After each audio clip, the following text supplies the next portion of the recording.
members of the press. Now, we did not receive any orders from above during these elections, neither were we intimidated or threatened,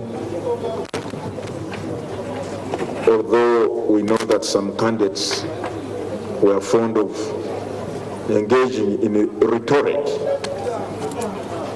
that was aimed at the commission that one would interpret to be intimidatory. But as a commission, we never felt intimidated. We recognized that in an election where the stakes are so high, the candidates might be tempted to say certain words or to make certain utterances in the heat of the moment in order to try and drive their point home. But in spite of all that, we never felt intimidated at all. We remained steadfast in ensuring that we carry out our duties and our tasks as required by the law, and in order to meet the expectations of the people of Uganda, in putting in place systems and preparations that will enable them to exercise their constitutional right and come to elect leaders of their choice.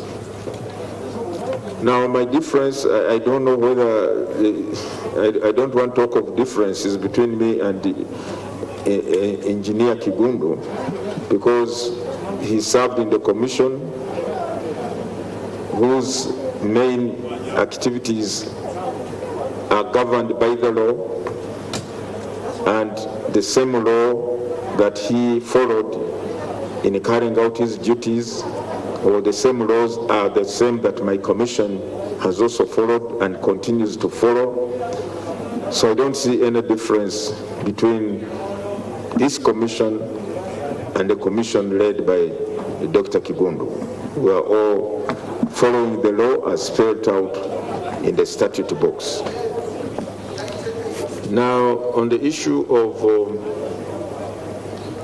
observance of SOPs, ladies and gentlemen, you should recognize that issues of observance are primarily the responsibility of an individual or individuals. And when measures are put in place, what will make those measures meaningful is when the people choose to comply and observe them. So in similar vein, yes, I could see on the screens long lines of voters standing packed together. But I was made to understand when I inquired that some of the people did not want to hear of social distancing. They were just brushing off any attempts to tell them to social distance. And, you know, at such a time, as I said, voting is a bit emotive for some people. The voter wants to cast his or her vote rather, and ensure his or her candidate wins. So in that regard, therefore, the officials we had employed to enforce these SOPs appeared to have been overwhelmed by the reactions of the voters.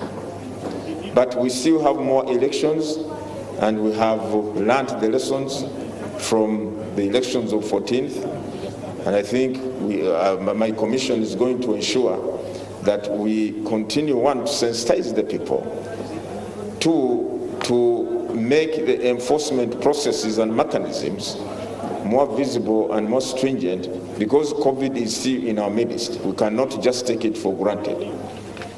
COVID is still in our midst, we cannot take it for granted, and therefore it behoves all of us that we should, at all material times, ensure that we observe those SOPs. And as I said last time, there is water in every part of this country.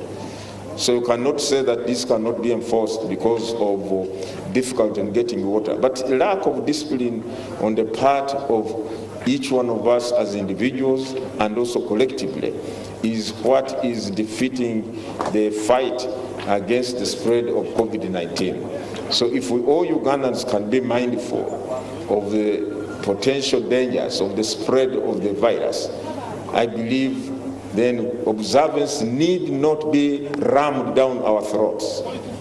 We should just simply embrace the measures. It is for our own good and the good of those around us and those people whom we are going to interact with, either in our homes or in our workplaces. Now, on what are the tenets of a free and fair election? You see, the phrase or the terminology, a free and fair election, is not defined in any law. But the courts have said that a free and fair election is a process that embraces all the nascent activities or the pertinent activities that are required in an election. There should be a voters register, the process of enabling or allowing people who want to register as voters to do so. There should be a process of people knowing the electoral area. If you're a candidate, one should know the boundaries or the demarcations of the electoral area where that person wants to contest, either constituency, either sub-county, either parish, and so on. The people should know. And one of the other tenets of a free and fair election, it must be an inclusive process. The process must involve the voters, the other stakeholders, the candidates, and so on and so forth. There should be a process of compiling an ascertainable, definite voters register. The voters register must be definite, it must be known, it must be ascertainable. In other words, the number of registered voters must be known, not only to the Electoral Commission officials and staff, but to the entire country. The people must know who are the registered voters, how many registered voters do we have. Another tenet of a free and fair election is the process of campaigns, where the candidates are enabled to campaign. I know that in this particular election, the mode of campaigns were rather restricted owing to the COVID-19 pandemic, in that instead of having the usual open mass campaign rallies, these were restricted to regulated numbers and also to media platforms. And all this was on account of trying to fight the pandemic. And even the Constitution recognizes that in an effort to prevent the spread of a contagious disease, certain liberties can be suspended. The Constitution recognizes that. And therefore, in that context, the Electoral Commission, on being guided by the Minister of Health on the potential dangers of the spread of the pandemic in an electoral environment, we opted to restrict the mode of campaigns to those mediums. However, campaigns were not absolutely prohibited or banned. It was only certain mediums, certain modalities of campaigns that were prohibited, but the rest, the candidates were at liberty to use those mediums of campaign. Now, the other tenet, of course, is that all the activities must be the timelines for all the activities must be known by everyone. They must be known by everyone. And that's why we launched the roadmap in 2018 to inform the people of Uganda well in advance. And we, in the roadmap, we laid out the various timelines for each particular activity that is crucial to the holding of free and fair election. And then also, another tenet is that the voters must know where they are going to vote from. The voters must be informed of the areas they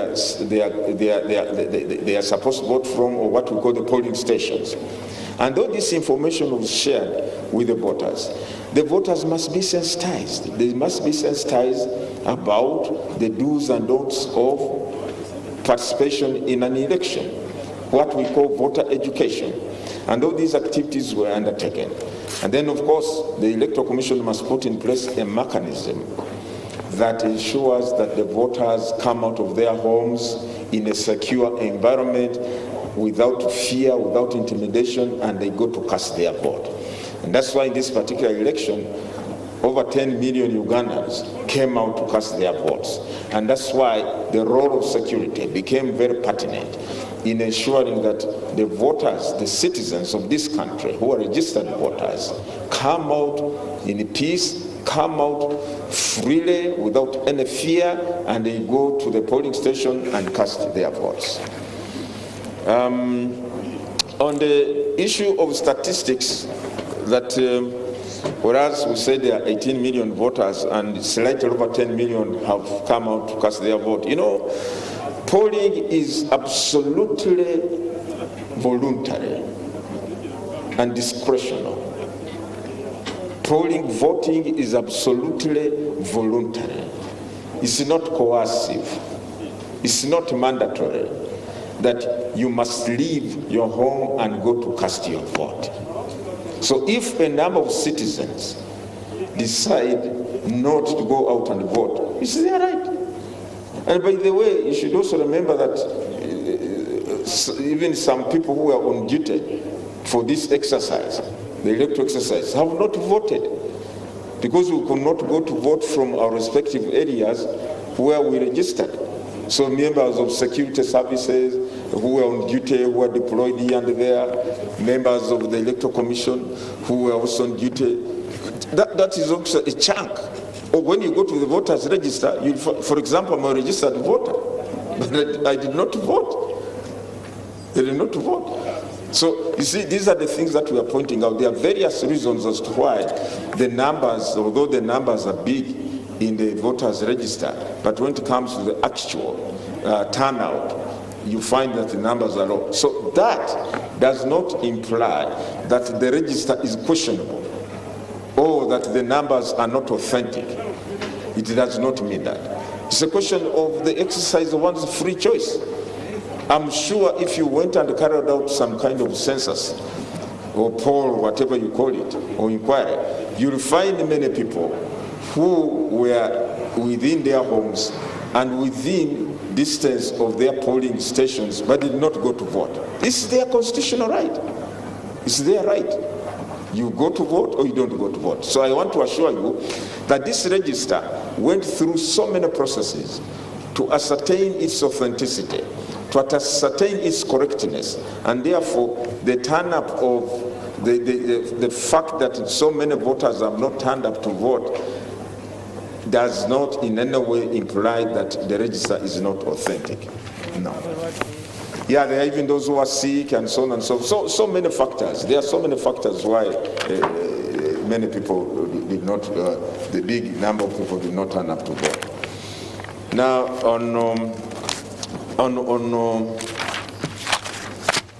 the other question was what percentage, if I don't know whether I still have it was 90, was it almost 97%? I don't have the figures with me here. 97, we declared the results of 97, 96 point something percent of the polling stations. Now, Patrick, you know, you reminded me of someone who visited the home. You know, some of us in those days, in some African homes, especially Ugandan homes, if you were a visitor, one of the things they would make sure to recognize that you're an important visitor is slaughter you a chicken for a meal. Or slaughter a chicken for a meal. Then this visitor comes, they serve him the chicken, and then he starts saying, hey, how big was this chicken? Eh? Where did you look after it? What were you feeding it? Eh? Now, they have given you food to eat. Now you are trying to find out where it came from, how it grew up, what it was fed on. We said we would transmit the results here to the National Tally Center. And they have been transmitted. We have been informing the people, the Ugandan people, that this is what we have received so far. This is what we have received so far. And these results we indicated are from the respective polling stations across the country, generate through the district returning officers and here. But now Patrick is saying, tell us, how did they come? Where did you pass? What did you do? Now, it's like the other person who asked, how did this chicken grow? How big was it before you slaughtered it? So please, take it that we were able to transmit the results to this tally center. And if you want to confirm, as I said earlier on, let each candidate have his declaration of results form and compare with what we have transmitted here. In the short time, in due course rather, we are going to publish all the results per the district to show the people of Uganda what each candidate scored. So, but I want to assure you that you don't have to worry how we were able to do it in spite of the internet shutdown. We also devised our own means to make sure that we have the results transmitted. And whatever was transmitted here was not fake. Because I heard one of the candidates, I think, saying that the Electoral Commission, the results they are releasing are not, they are releasing results minus my strongholds. The strong areas were expected a big harvest of votes. They are leaving them out. No, that's not true. We have those results. And even those strongholds that candidate was talking about were included. And in fact, they show he performed well. He performed well. So if he wants, he can come to the commission. We shall give him the detailed breakdown of those results as scored. So to us, I think we have achieved, we have complied with the constitutional requirement and the law of ensuring that we declare the results within 48 hours. And that is it.